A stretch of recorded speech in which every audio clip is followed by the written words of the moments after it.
So I enjoy the trying to come up with a title for this presentation, and I've had the honor and privilege of being able to deliver this presentation 2 or 3 times to RCAF and to its affiliates and then some other organizations as well. I believe this might be the largest crowd, although the Farm Bureau in Torrington, Wyoming turned out one Wednesday night about 110 people, and it was a great meeting. So the title today is The Global Roundtable for Sustainable Beef is Gate to Plate the Cattleman's Fate. Now, gate to plate is what the proponents of sustainable beef say we need to do. That means that the cattle should be traceable, they think, from the farm gate to the plate on the consumer's dinner table. Or they say farm to fork, or they say, I don't know, they got 2 or 3 things like that. So, is gate to plate the cattleman's fate? What is the Global Roundtable for Sustainable Beef? Let's clear that up right away. What it is, it's a thing, it's an entity, it's a deal. It's a 501c3 nonprofit corporation organized under the laws of the state of Colorado. So it's a corporate entity. What it also is a top-down, privately owned governmental structure, the likes of which you haven't seen before. Now, governmental structures come in a lot of forms, and a bunch of them that you're familiar with. We got one like ours. Let's call it a democracy, or maybe it's a republic. And then you got dictatorships, and you've got communism, and you got socialism, and you got fascism, and you got lots of different kinds of forms of government, and you figure that every form of government must be one of those. Well, this is not true. There's a new form of government, and you can actually, if you live in the Netherlands, you can get a degree from the university in the Netherlands, in what they call transnational private governance. And what that means is that there is an organization of corporations or companies that work together with no allegiance to any particular country. They work together and they write the rules outside of government and impose them on people across the world. That's what the Global Roundtable for Sustainable Beef is. It's a transnational private governance. Now, with those sort of credentials, you might not be surprised that it is also an all-out attack on your private property. And if it's allowed to work its full course, it's going to be the most efficient all-out attack on your private property that you have imagined in every other form of all-out attacks on your private government or on your private property that you think you've wrestled with so far. It's a vehicle to facilitate collusion against freedom-loving people. Okay, I put the collusion word in red because it's important. And it's a term that gets thrown around quite a bit. And so I think what we need to do is make a fairly careful definition of collusion. Because it's not cooperation and it's not, anything like that. Collusion, that is how you pronounce it. It's a secret or illegal cooperation or conspiracy, especially in order to cheat or deceive others, as in the armed forces were working in collusion with drug traffickers. Collusion between media owners and political leaders. And it's an easy allegation to make. It's easy to say, those guys are colluding. Hard to prove. Unless. We'll get to the unless. Okay, this is a matrix of some of the companies that are involved, some of the colluders. It's just about every big name in the beef business that you are familiar with.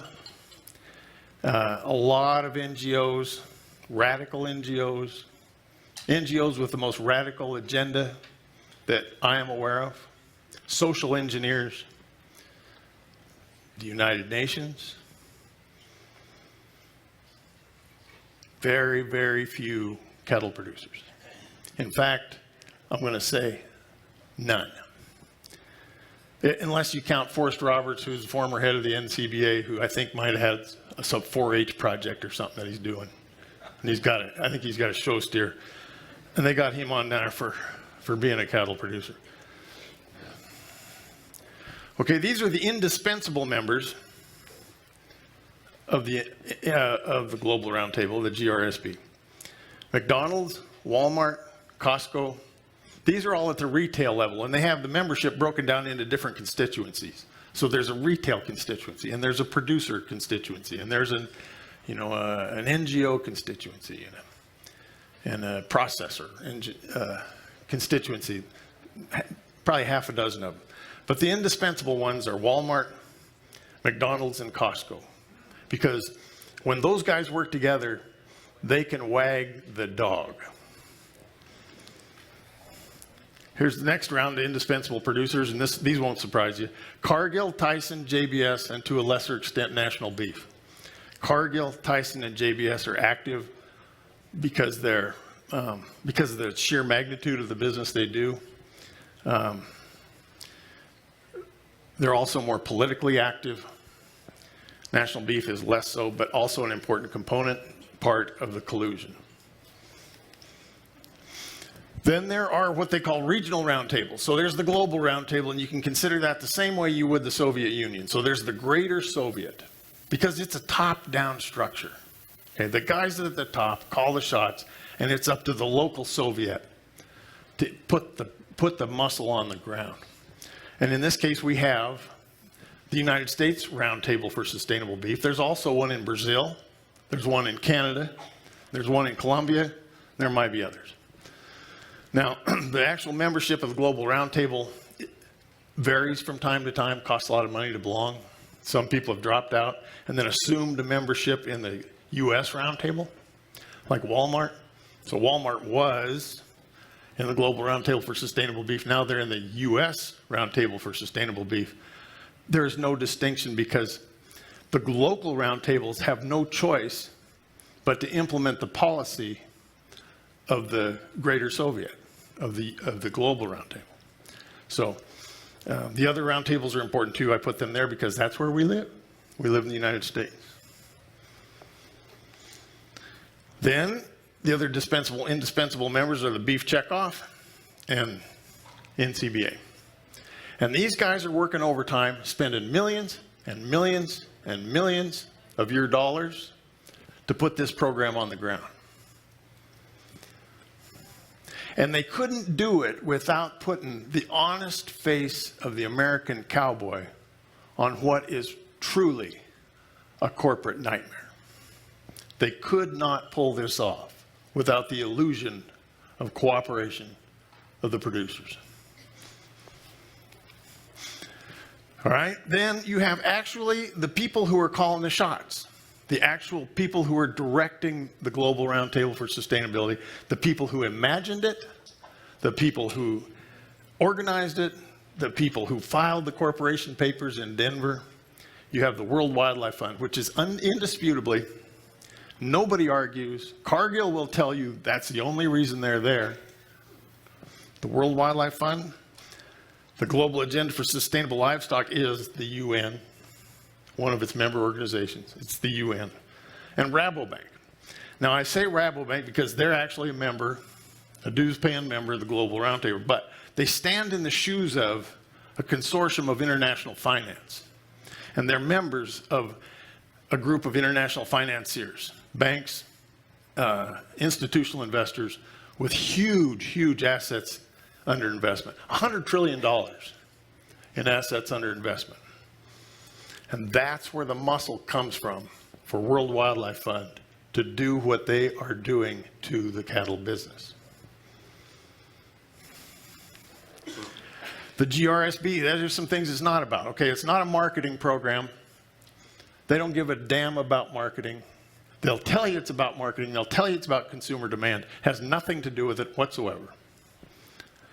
It's not a fluffy, toothless environmental award. It's not like, Steward of the Year or,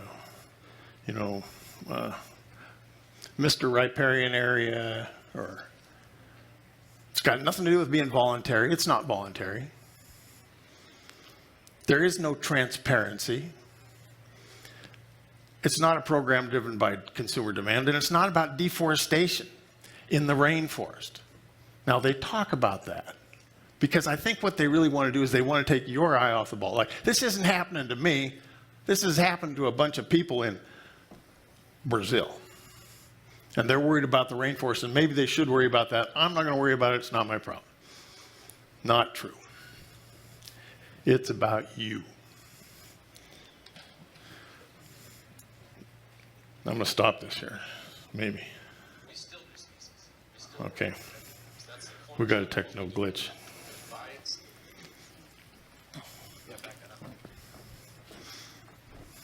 These guys are great, by the way. Let's give them a hand while we're...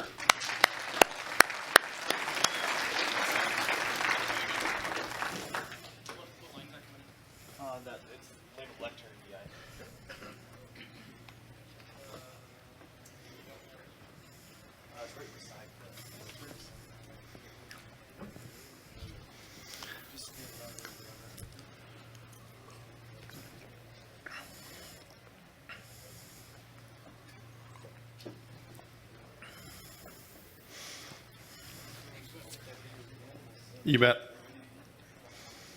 Take two.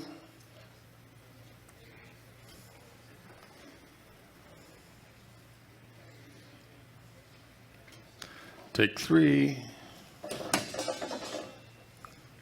Oh, I'll bet. Sorry.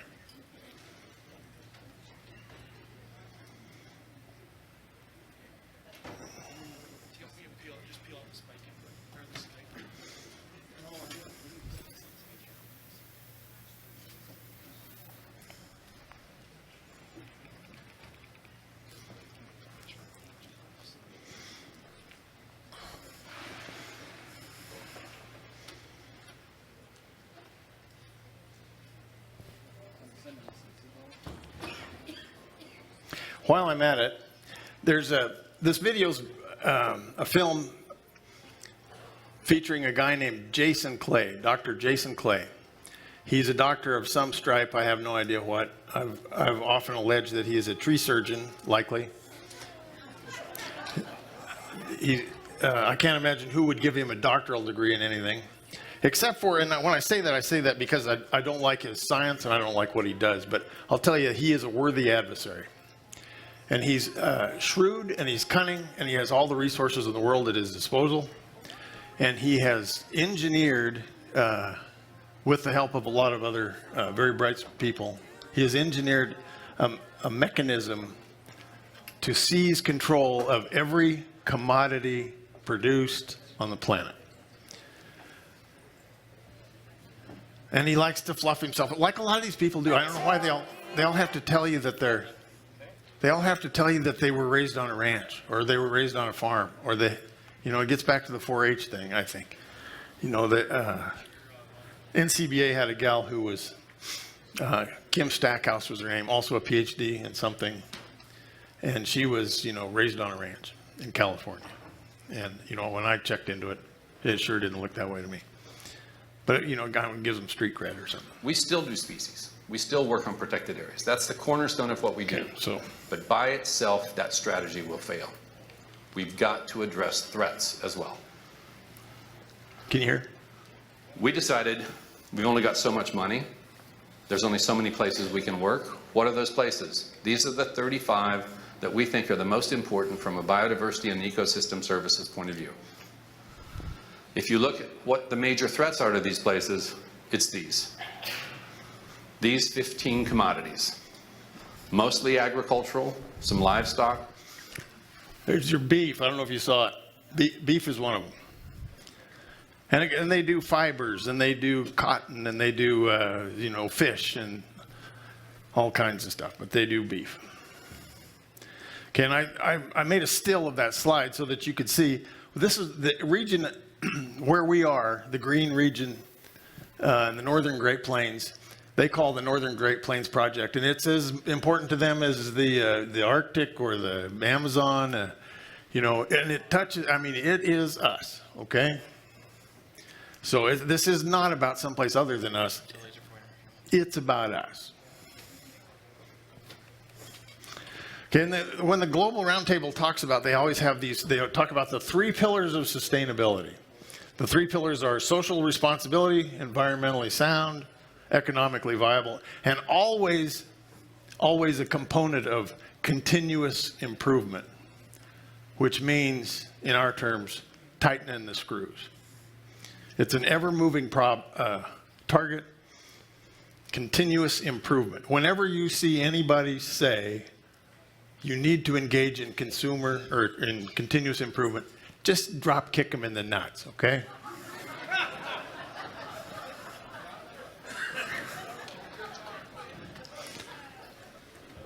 You know, the language of the 3 pillars of sustainability and of continuous improvement is plagiarized directly, not indirectly, not suggested, but it's plagiarized directly out of the Soviet Union's constitution.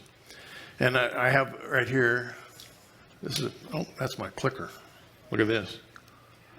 Okay, so the social, in the language of that constitutional provision, the socialist system ensures while the GRSB envisions. They both talk about continuous improvement. They both talk about social. They both talk about economic. And the only difference is that their 3 pillars were social, economic, and cultural. Ours are social, economic, and environmental. So what, you know, and why wouldn't you plagiarize?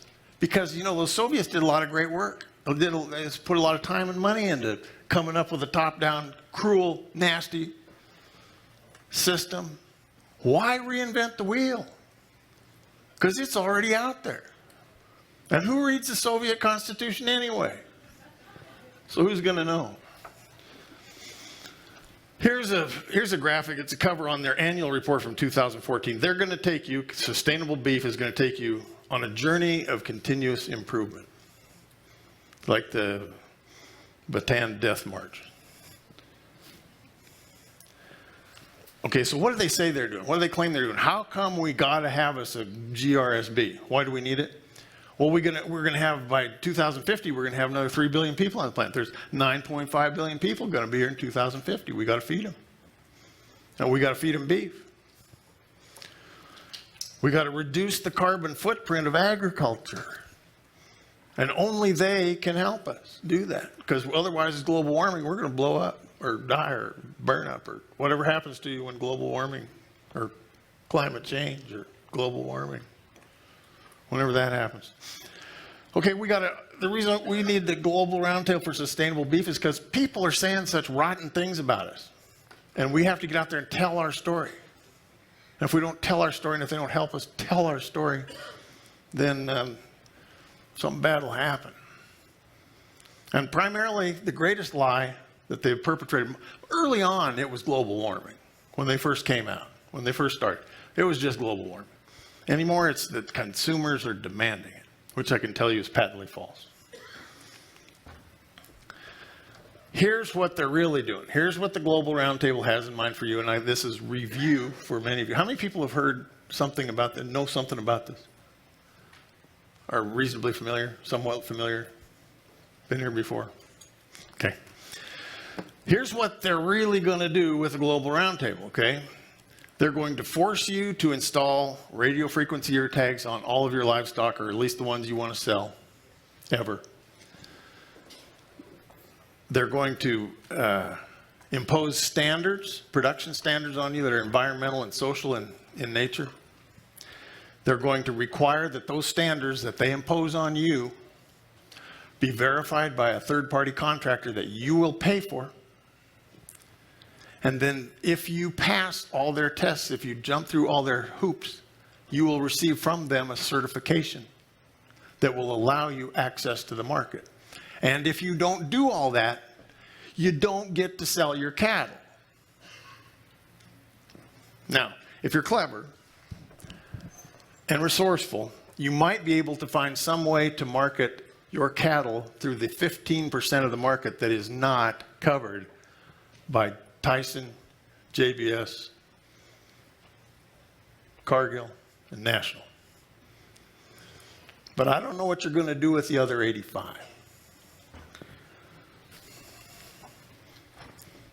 Here's Jason again. And I could tell you, but he could tell you too what they're going to do. Let's let him tell you. One of our strategies has always been to take choice away from consumers. Basically, our point is that consumers shouldn't have a choice about sustainability. And the way to do that is to get companies to only buy sustainable raw materials. We need to rehabilitate degraded and underperforming land to take pressure off of natural habitat. And we need to think about consumption. Some places need to consume more, others need to consume less. What it means is that you start measuring what matters, you require third-party verification of that measurement, and you get producers started on a stepwise approach towards continuous improvement. Our approach has really been to work in the supply chain itself to help companies identify better sources, source from producers that are certified, that have reduced measurably their environmental impacts, etc. What we've started doing is saying, okay, maybe sustainability isn't a competitive issue. Maybe consumers shouldn't have choice about sustainability. Maybe all the products on the shelf ought to be sustainable. How do we make that happen? We make that happen by getting companies to collude around sustainability. You start measuring what matters. You require third-party verification of that measurement. Once we start measuring stuff, we'll start managing it. What he means by that last statement is when they start measuring, they will start managing you.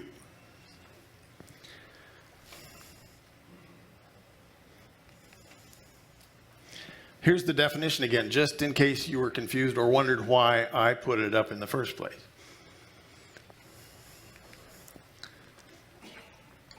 Now, this young lady is she claims to be from the Sand Hills, Nebraska, and I have no reason to doubt that. She is working for the World Wildlife Fund, and she wears a nice little cowboy suit that is spotless. And she's works on behalf of the World Wildlife Fund with ranchers to get them on board with sustainability. And this is taken from, this is a clip from about a 3-minute propaganda piece that McDonald's and World Wildlife Fund cooperated on, put together. You can find this on YouTube, the whole thing in its entirety. All these films that I have here were on YouTube and are available anytime you want to look at them. There's probably 20 hours of Jason Clay on YouTube if you want to look him up. I think the beef industry is under attack because they've set themselves up to not meet things head on. Did you see her cute little cowboy suit? Her spotless cowboy suit? Let's do that again. I think the beef industry is under attack because they've set themselves up to not meet things head on. Nice. Okay, so that's Nancy. Well, okay, she says we're under attack. We're under attack, and we don't meet, again, it's our fault because we don't meet things head on.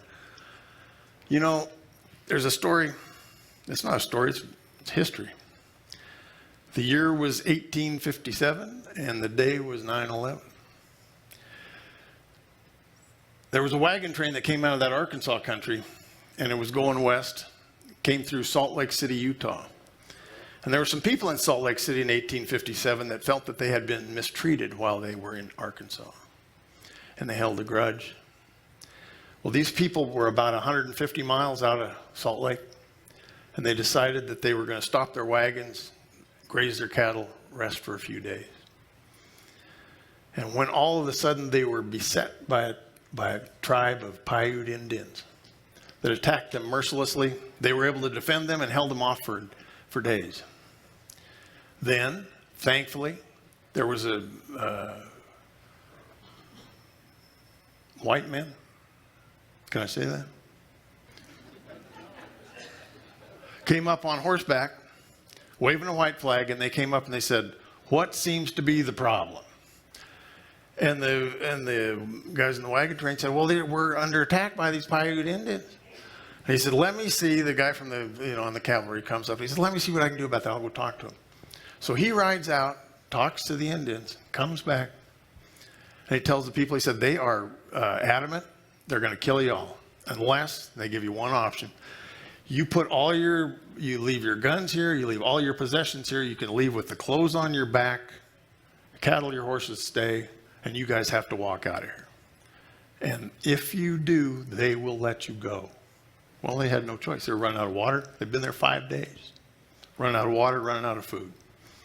They took off walking, and there was about 150 of them. And they got about 3 miles from the wagon train when here came the Paiute Indians. And the Paiute Indians killed every one of them except for 10 kids under the age of 7. Well, it wasn't long before the possessions of the wagon train showed up in Salt Lake City. And people began to ask questions. And it ended up that the reality was, and ultimately there were some prosecutions, there were no Paiute Indians. It was the people from Salt Lake City disguised as Paiute Indians. And yes, the wagon train was under attack. And yes, the people that came up who offered a way to fix it, they were the guys who killed all those people. And that is a true story. Now, Nancy Labby wants us to be worried. We're under attack. Well, and she's here with a solution. She brings the same solution. All we have to do is walk away from our places, and they won't kill us. The attackers are the people on the global roundtable. The people we are under attack by are her and her buddies. For instance, here's the United Nations. I don't know if you know what, I mean, if you're paying attention to this, the Food and Agriculture Organization of the United States, they wrote a book or a pamphlet, Livestock's Long Shadow, about the devastating environmental effects of livestock grazing. We're under attack. McDonald's, our old buddies, are attacking us. Now, here's what they did. They came up with a carbon footprint analysis. They call it LCA, life cycle analysis. And the LCA documents every little aspect of what we do and then interprets it in terms of carbon footprint, right down to the toilet paper in the packing plant. And so it would not be a surprise to you that in McDonald's life cycle analysis, it's all your fault.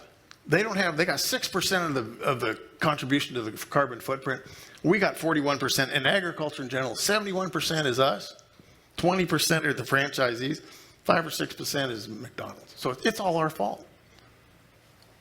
McDonald's has a high carbon footprint. The only thing they can possibly do to fix that is to make you guys more efficient. And here's another graphic from their website. Since the majority of our system's impacts are beyond our direct control, for example, our suppliers and franchisees, we need to work collaboratively with all parts of our system to make progress. So, we're under attack, carbon footprint, global warming, it's all our fault. And I'll just tell you right now before I forget, in this life cycle analysis and the next one,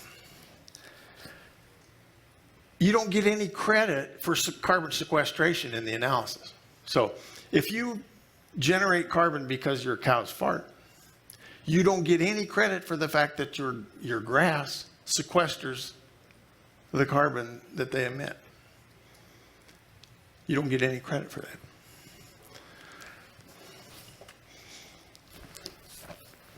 Okay, the United States Department of Agriculture, they just gave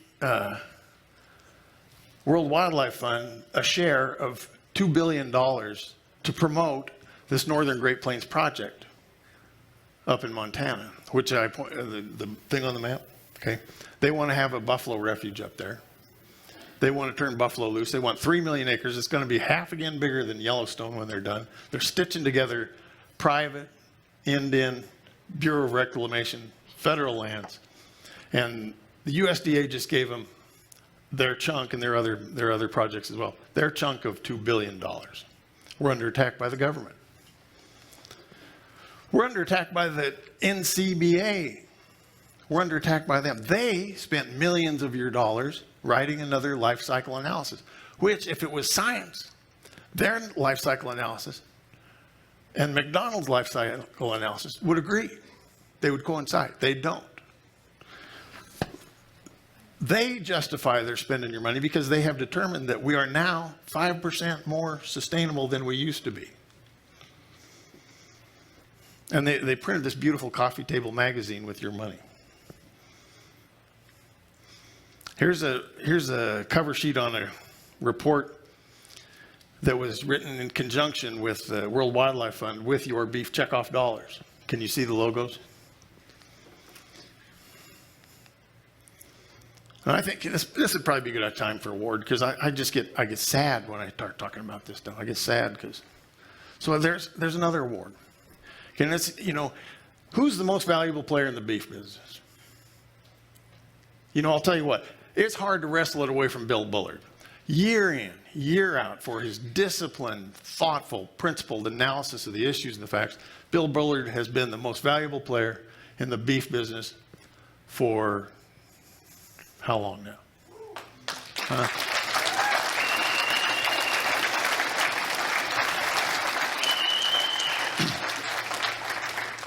And let me just tell you, he had another good year. And I mean, you look at this convention, you look at the new membership, you look at what's going on. They won some great lawsuits, just driving home some some springboard issues that are going to make this the best livestock organization in the world.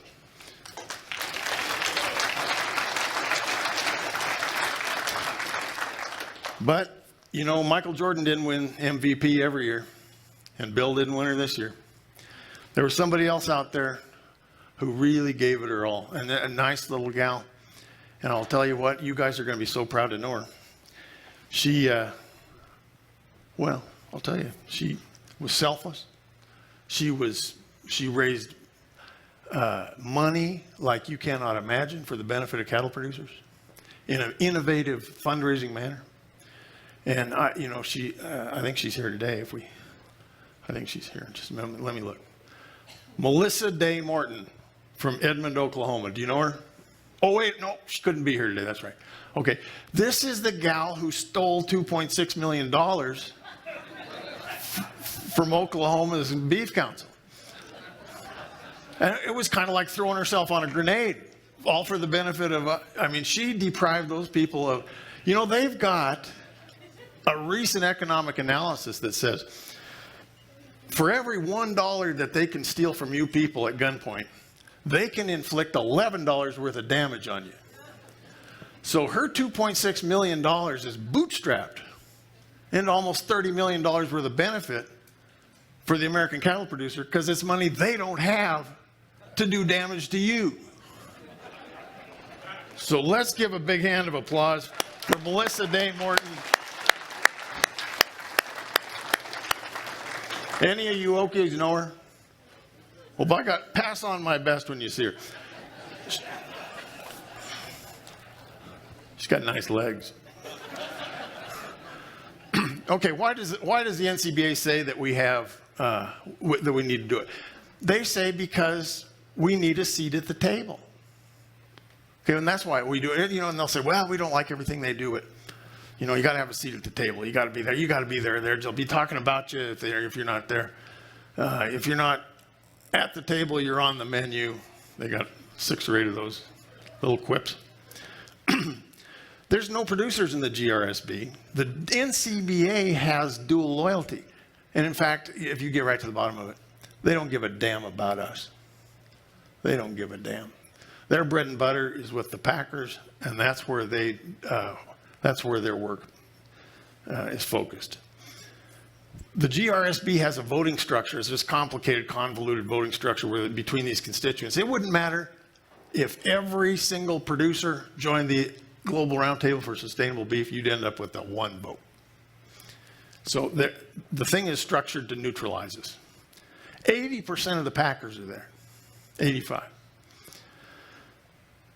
And if you counted all the cattle owned by the people who are members of the GRSB, you might come up with, a decimal point, half a dozen zeros, and then a 6, maybe.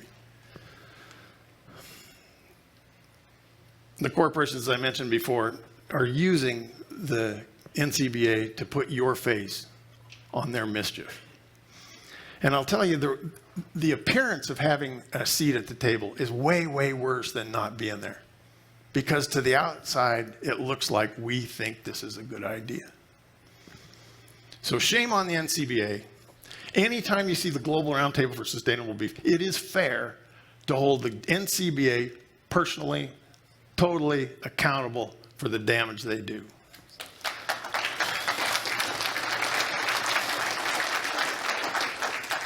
In spite of Melissa's really outstanding efforts, a bump Bill out of his MVP award this year. Better luck next year, Bill. Voluntary, and you know, I was really tickled to hear so many people talk about some of the things that I'm talking about here, to find somebody that agrees with me. But the idea that this is a voluntary program is crazy. And if you know, it's like I watched on TV people jumping out of the 100-story World Trade Center to their death. And that was their choice. That was a voluntary choice. It just so happened that their whole world was on fire and they had no escape. But they had a choice. They could jump out the window. And you got the same choice here. If you want to market your cattle because those packers are colluding, you have to market your cattle through them. And if they get together and agree on the same terms and conditions of marketing as each other, you have that one choice. And NCBA will call that voluntary. It's not. Okay, you're under attack from the animal rights groups, the HSUS, the 5 freedoms. I don't know if you know about this by now, but it's laced through absolutely everything. The NCBA adopts it, and it sounds good. It's freedom from thirst and hunger, freedom from discomfort, freedom from pain, injury, and disease, freedom to express normal behavior, freedom from fear and distress.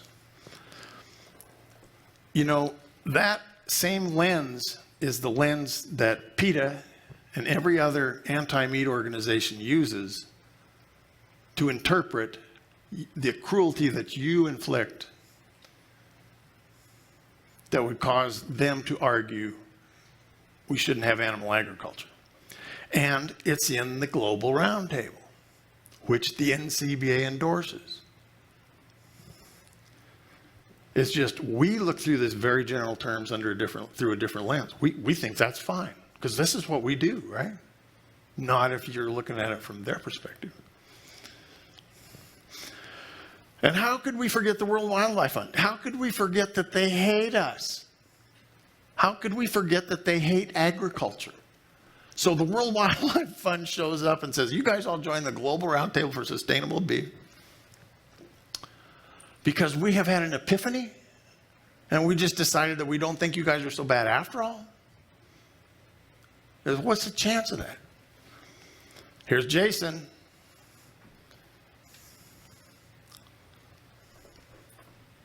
Agriculture has the largest impact on the planet of any human activity. Here's some of the issues. It's the largest cause of deforestation, the largest cause of biodiversity loss. It uses more water than any other human activity. In fact, twice as much as all other human activities combined. We take about 1 liter of water today to make 1 calorie of food. It produces more pollution than any other human activity. Uses more chemicals. Produces more greenhouse gases. In fact, the greenhouse gas production just from clearing forests to create new land to farm each year is equal to all transportation greenhouse gas emissions on the planet. I've worked with the biggest multinational food companies on the planet, and this is what I've found. If we don't get where and how we produce food right, in the next 40 years, we can turn out the light and go home. Because the planet that we call our own is not going to be recognizable. Right now, we're eating the planet. Agriculture is the biggest threat. Well, that sounds a lot like some guy on our side. I mean, I wonder what was he going to do with those liters of water? I mean, what was he going to do with them that we're not doing with them? I mean, how's he going to feed people? Okay, so he does, you know, they hate us, and they're not on our side, and they have no intention of furthering our cause. And in fact, they say what they want to do is cut meat consumption in half. Does that sound like marketing? Does that sound like you're catering to consumer demand? Here's something else they're doing. They're relocating prairie dogs because they, Christ knows why. Honest to God, I don't know. We got lots of prairie dogs. They could come up and visit ours. They spend a lot of money relocating prairie dogs because, they don't understand like what that does to us. Or they do, I think, more to the point. They understand totally. Here's a quote here from the director of the Northern Great Plains Project, where she says that it's one of the most threatened natural systems in the world. The Northern Great Plains is as important as the Amazon or the Arctic. Deserves their attention. That doesn't sound like she likes us. They want buffalo up there. They don't want cattle up there. Thousands, not a few. Okay, and they're proud of this. Is on their website. And the fact that it's intellectually inconsistent with their work here doesn't seem to trouble them a bit. I like this guy. This is more the World Wildlife Fund that you come to know when you study their actions. Okay, here's their battle plan. Now they got a plan. Okay, they're going to kick us off. They're going to kick us off our places. That's the plan. Okay, they're going to kick us off. They're going to take it. Here's how they're going to do it.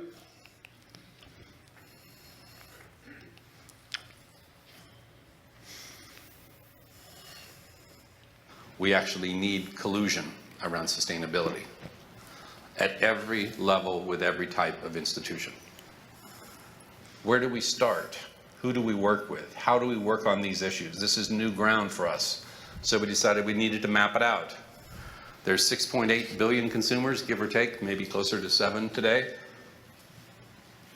Do we work with all those? Do we work with the 1.4 billion producers of all these different products? Do we change the way they produce things? Or do we focus on the narrower neck, the pinch point in each of these commodities, where 300 to 500 companies control 70 to 80% of each of those 15 commodities that we care about? We decided that this is the strategy that we could actually get our arms around. And so we started to map out these are 9 of the commodities we care about. What are the big companies that play out for each of those?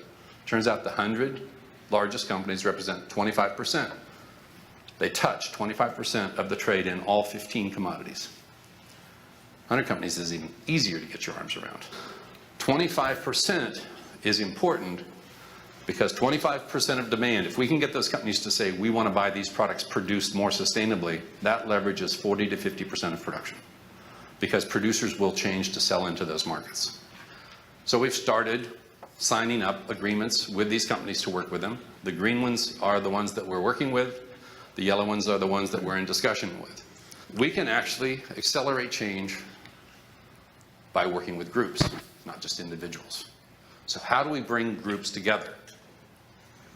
Well, one thing we can do is look at all those 15 commodities and create or ensure that there are credible standards that companies can buy products against. So we've spent a lot of time developing standards, but we've since done it for almost all those other commodities. The ones that are still in the process are shrimp and are dairy and beef, and those are in the works at this point. We bring together the companies, and this just shows the private sector companies, but there are also NGOs, there are government agencies, there are universities, researchers, et cetera, in each of these kind of roundtables. Let's say we get these companies, and we increase from 20 up to 50 companies that sign this declaration. That's going to be about $1.5 trillion worth of consumer sales. And that's great. Nothing wrong with that. But why don't we create a finance group that won't finance and bring banks together to do the same thing? So when these standards are developed, and they're all either done or in process, our goal is that by 2020, 25% of global trade will be purchased and produced against those standards verified by third parties. And we're well on our way to achieving that for those 15 commodities. We're on track. So our second goal is that 75% of those commodities that are produced in the places we care about will be produced against these standards. Okay, so 75, by 2020, 75% of the production in the northern Great Plains is going their way. Now, there's a few things that I want to point out to you that he said. He used the term credible standards, not effective standards, not meaningful standards, credible standards. And a credible standard is one you might believe, one you're able to believe. It's a convincing standard, something capable of persuading people that something will happen or be successful. So they could discriminate against you with their standards based on what kind of hat you wear. But nobody would believe that. So they come up with stuff about animal welfare, and they come up with stuff about, global warming, and they come up with stuff about riparian areas and whether or not your hiring practices are consistent with the United Nations, and because that's credible. That's not a slip of the tongue. Now, here was the graphic that was on that he was pointing to and talking about. Notice the arrow from here. Okay, the consumers, the 7 billion up here, the bowl down here, the stem of the wine glass. That's the producers. You can't influence them. Get a hold of the supply chain. Okay, that's what you got to do. You get a hold of the supply chain, and the way you do that is you partner up with big investors. And that's exactly what they did, because that's where you choke the supply chain. You choke it at the stem, at the pinch point is what he called it. Here's our pinch point. It's a packer level. Okay, so this is what they do. They construct, through preferential lending practices, they construct a pinch point in the supply chain.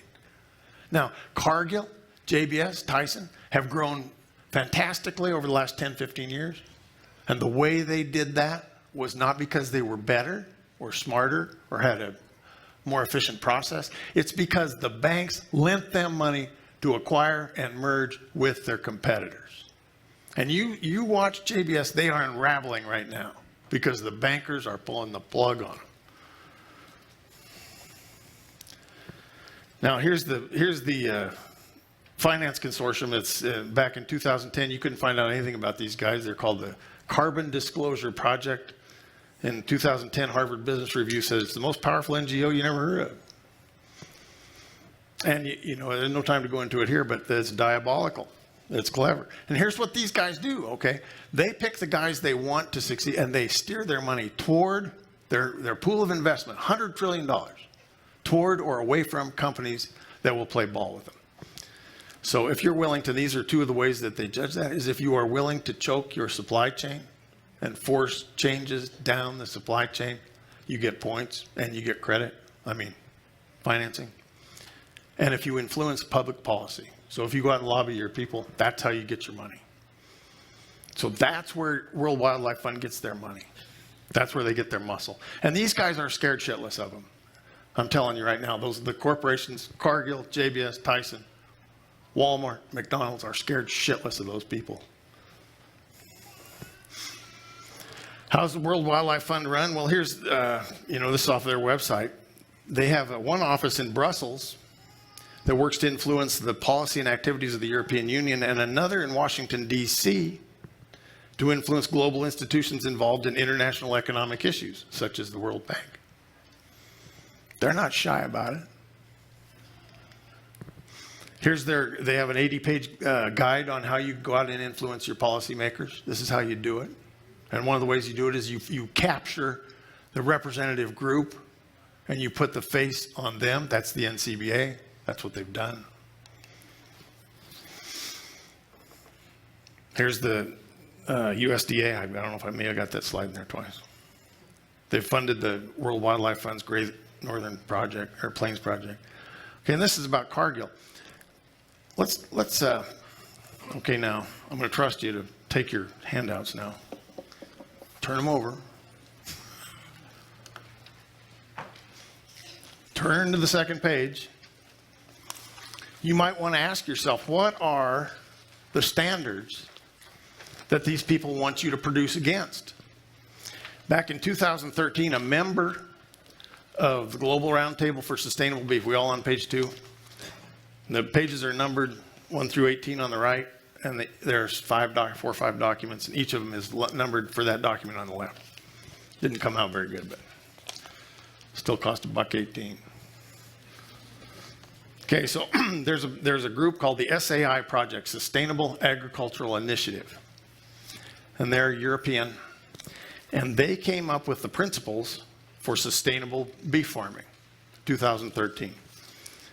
Now, if you want to know who the principles of that were, it was Dannon. If you think about yogurt, that's who those folks are. Unilever, Nestle's, 3 huge multinational corporations. So they came up with these standards, and I'm just pointing to a few things. Their definition, and if you want a definition of sustainable beef, here's the real definition, okay? The purpose of these principles is to define the required outcomes that must be achieved. I'm looking in the second paragraph of page 2. To define the required outcomes that must be achieved if beef cattle production is to be defined as sustainable. So what sustainable beef is, what it means is whatever these guys say it means. Okay, so sustainable, you may, they've captured the word, and Calicrate said that the best. They've stolen the word. I mean, they like, you look out there from San Francisco Bay, there's Alcatraz Island out there. They go, that's a destination resort. So you look at a bed of nails and you say, that's a fluffy kitten. That's what they've done, and it's that ridiculous. They want annual progress. That's in the second paragraph also. They mean continuous improvement. They want your feed source to be sustainable too. So not only are the packers going to track you, you're going to have to go out and check your hay. You're going to have to go, the guy who sells you your feed, you're going to have to go to his place and make sure he backs this stuff up to you. Because you're going to have to show this to the third-party verifier. And you think, this is, okay, these are a bunch of Europeans, a bunch of screwballs, a bunch of, they wear wooden shoes, whatever. Keep looking. Okay, so let's go to page 2. Here's their checklist now, or page 3. Here's their checklist. So one of the things, of course, the first thing is that all cattle on the farm are individually identified and registered in such a way as to provide the ability to follow the animal or group of animals during all stages of life. So USDA is out pumping NAIS again, what they call ADT now is animal disease traceability. They're going to try and advance that because they're getting lobbied by these guys. And why are they getting lobbied by these guys? Because that's how these guys get their money from the banks, is to prove that they've made policy lobbying efforts. Okay, so who's lobbying NCBA or USDA APHIS to not do traceability? Anybody here? I mean, kind of, but not in an organized way. So animal feeding, the feedstuffs bought off the farm are fully traceable. I'm just going to breeze through this stuff because I want you to take this home and read it.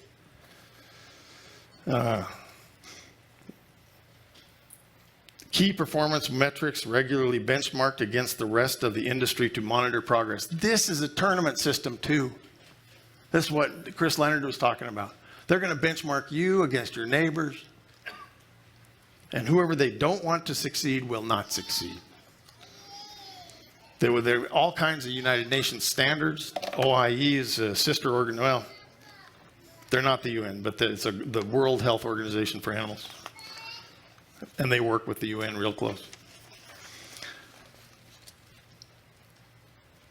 There's the 5 freedoms are in the on page, because that's a 4. On page 4, there's the 5 freedoms for animal welfare. Human rights, landscape management. Where you build your barn, you maybe have to get their permission to do that because they don't want you screwing up the view shed. Air quality, how's your air quality? What are you doing to manage that? Okay, so this was an early effort by Nestle, Unilever, and Dannon. Why in the world would they be involved in that? Because they don't have a presence in the beef business. None of them, really. I mean, Nestle does lean cuisine. They got next to no beef in their deal. All right, so years go by, 2, 3 years go by. Turn to page 6, excuse me. All right, page 6. Now, this is what the NCBA did last year. They sent out an internet questionnaire, and they want you to get started on the path of continuous improvement. So now read those questions, and these are the kind of questions that they ask. What kind? Like what kind of cows? How many cows? How big are your cows? These are not hard questions. This is more like if the university came to your place and wanted to, some kid was doing a master's project. These are easy questions that will not offend you, will not alarm you, will not spook the herd, and get you started on the path of continuous improvement. Okay, now, once you get to a point where you agree to get your certification by answering any set of questions, then it's just a matter of them moving the target. Continuous improvement. So, get you started on something that won't piss you off. Because they know what had happened if you handed them this first list, right? I mean, if you want to load a cow, surely you don't do it in the middle of the pasture. You run them into the corral, you run them into another pen, you put them in the alley, you back up to the alley, you don't give her any choices. You don't load her all at once. Okay, now, this is the next document is a 3-page document from Cargill. Cargill is doing this right now. They're doing this right now. And this is not terribly offensive, but it has with it, what you see as a 3-page document, a questionnaire. Cargill has with it a 20-page manual that directs the third-party verifier on what these questions mean. So if you want to know about the water, if the water's quality is good, what they mean is, are you out there checking it and cleaning your tanks twice a month? And can you prove it? Read through this Cargill document, please. Come again? I'm sorry. I'm sorry, I can't hear. What about Canadians? It's the one before the Canadians. It's a 3-page document. It says Cargill Confidential in the lower left-hand corner.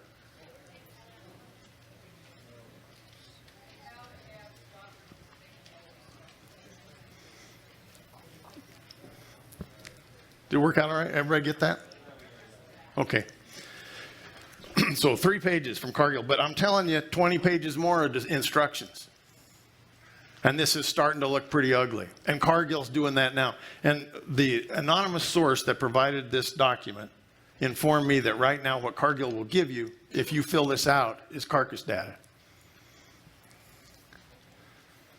So I think what they're doing, they're trying to find out what the market price of this information is. I mean, what are you willing to do? I mean, how much will you go through to do this right now? Okay, now, the Canadian Roundtable for Sustainable Beef has done the McDonald's and IMI Global, several other companies are up in Canada. They did a pilot project last couple of years. They've come up with, they promised to buy sustainable beef in 2016, and they've done it. They did this pilot project, and they started out their first draft was on page 10.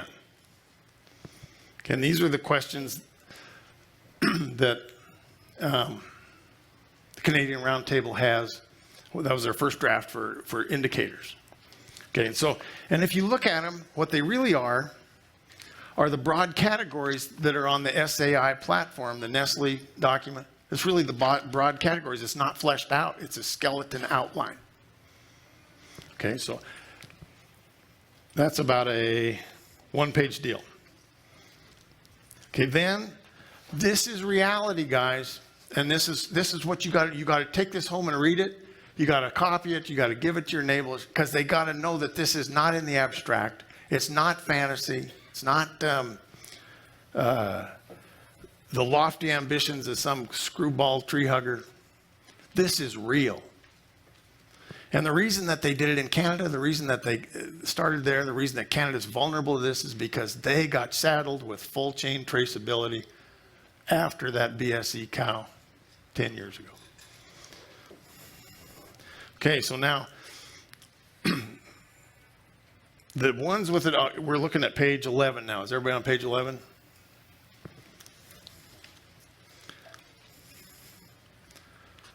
So page 11 through page 17. This is the new thing. This is what the Canadians, this is their draft. They haven't come back with their final yet. This is a draft. So they're draft indicators. And so the ones with the dots beside them, those are the questions to ask producers. And then down where it says measurements, those are what they're going to measure. Once we start measuring, we can start managing. And these are the measurements. So one of the measurements might be, for your natural resources, have you completed an environmental farm plan? How about a water management plan? How about a nutrient management plan? How about appropriate placement of feed and wintering areas? And I can't begin to read this all to you today, but you have to read this when you get home.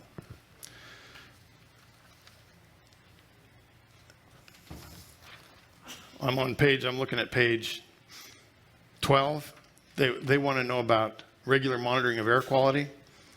How does the operation determine stocking rates? How does the operation approach grazing? How does the operation gauge the health and type of plant communities? Do you have a rangeland health assessment score?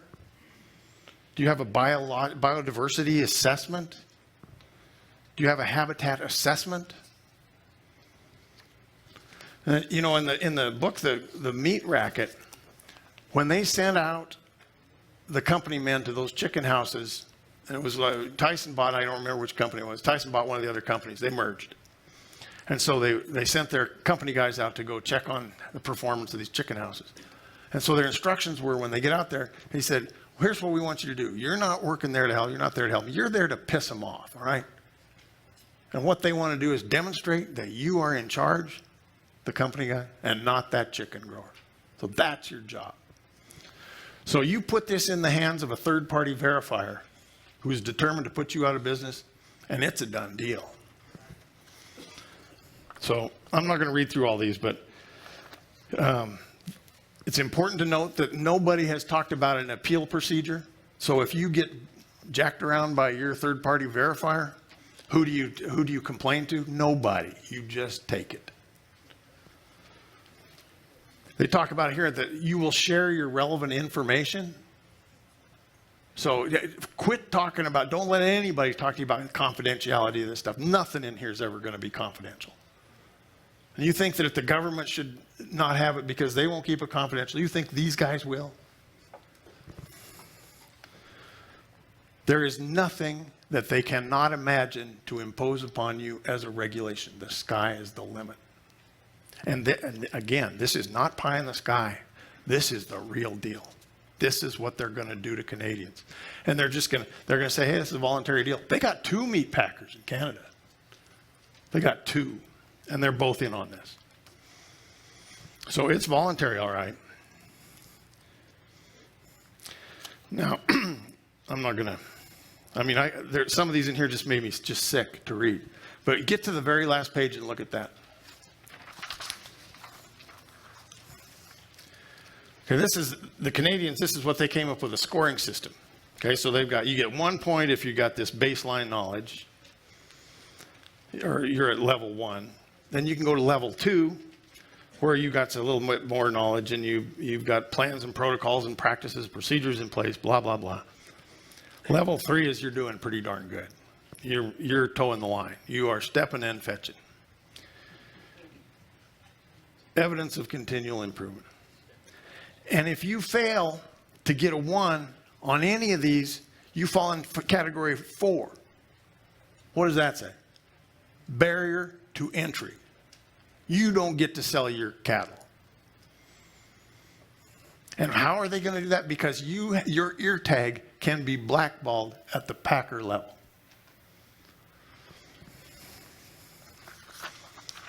So now flip the thing over to the front page again. And there's a quote in here, and this is a recent quote. This is like last fall.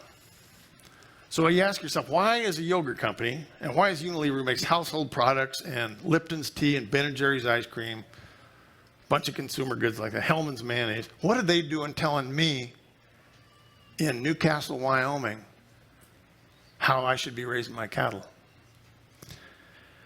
Nestle, it's a Swiss chocolate company within a huge company, diversified clear across the food chain. Dannon Yogurt is a huge French company. What are these companies doing?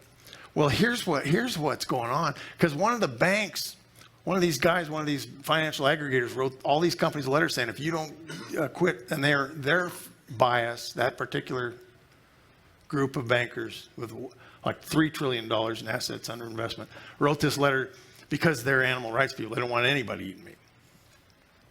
So they threatened these companies. And so Nestle was the only one who wrote back, and they said, in their quote, a Nestle spokesman said the company did not use much meat. So our main strategy is not to focus on replacing the meat that we do use, as its impacts would be minimal. Our main opportunities lie in innovating new products using alternative proteins. So if it looks like to you that this set of regulations is set to put you out of business rather than to help you be better or to make you more efficient, if it looks like it's trying to put you out of business, it is. And the reason you know that is because Nestle had a financial interest in helping them draft these criteria because they want to put you out of business. And why do they want to put you in business? Because they want to sell you on something besides meat. Now, so if you think that this Global Roundtable for Sustainable Beef is anything other than to get people to quit eating meat, you are wrong.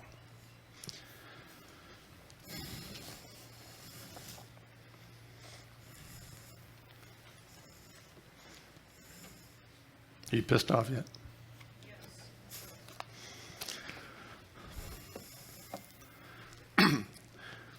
Okay, this slide here, I don't know if that's up there or not. Okay, Cargill wants its feedlot sustainability initiative to be the model. Now, because I got this Cargill form kind of on the slide, and I wondered about if it was real, if it was credible. Well, there's an article here that talks about from Cargill wants its model to be or its sustainability initiative to be the model initiative. Here's how the system works. They track 130 metrics feeding 90 indicators. Those indicators all fall into 4 major categories: environmental, economic, animal health, well-being, and community and employee. Cargill's plan really has just one goal, that's continuous improvement. So they have told this reporter that this is a real questionnaire. Okay, and they don't care, just like the NCBA doesn't care where you get started, as long as they can keep moving the target. And when they keep moving the target, you get to this second draft of the Canadian Roundtable, and they're not done yet. They are just warming up.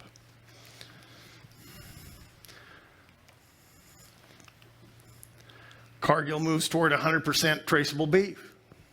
These are all very recent articles. So these guys, they got a niche product they're calling Cargill pasture-crafted beef. The company says it will have control of animals from birth. The true traceability of the system at scale is unlike anything else in the industry. The guy was also asked if Cargill's claim to have control of the animals from birth is similar to production practices currently seen in the poultry and pork industries. He responded, the cattle producer is contracted to supply Cargill with its cattle and owns them until they come to Cargill for harvesting. Sound familiar? It's different from, this is the chicken deal here, where the only thing that Tyson doesn't own is the chicken house. And they don't do that because it doesn't pay, and they can starve those guys out.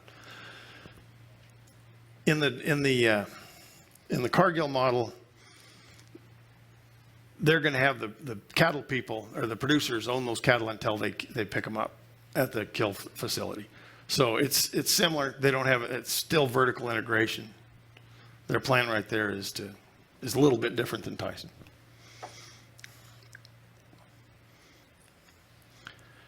Here's another one.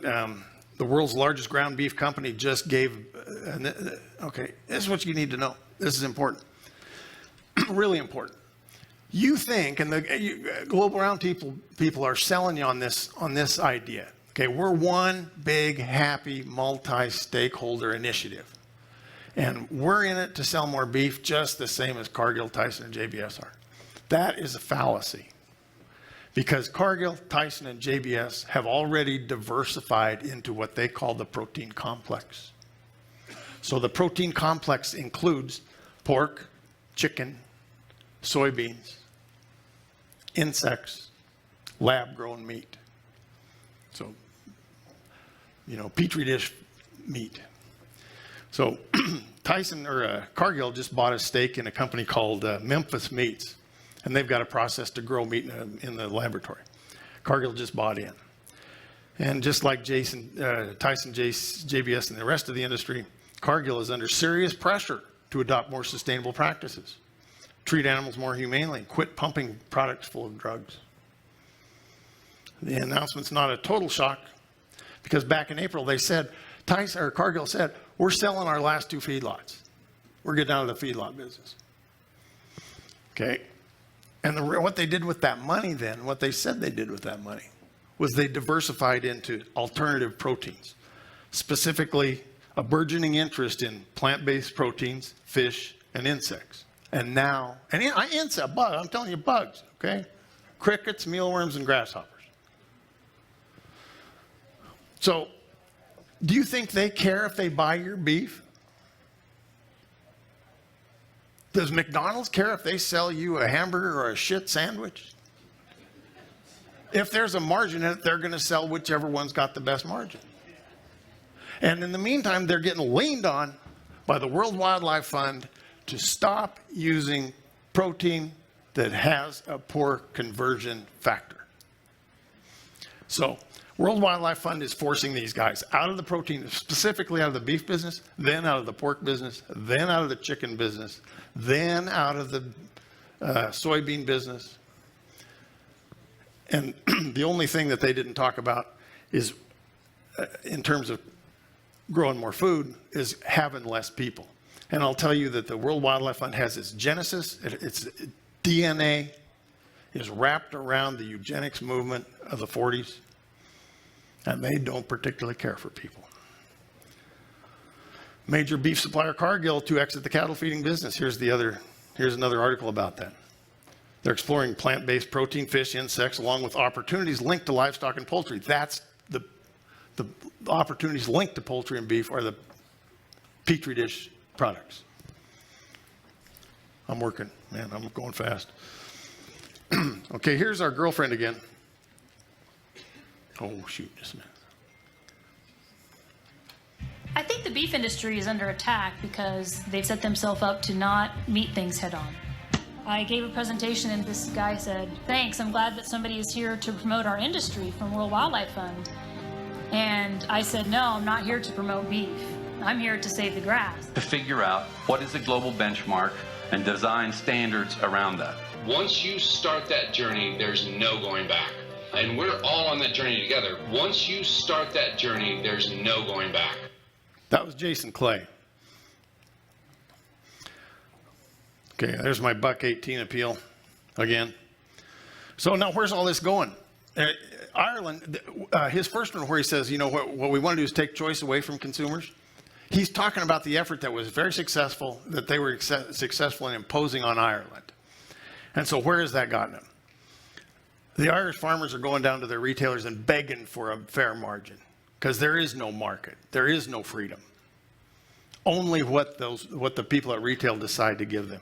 Irish farmer convicted of failure to tag cattle. This is where this is going. Yeah, and you can Google that. I mean, just Ireland farmer failure to tag, and you'll get lots of stories.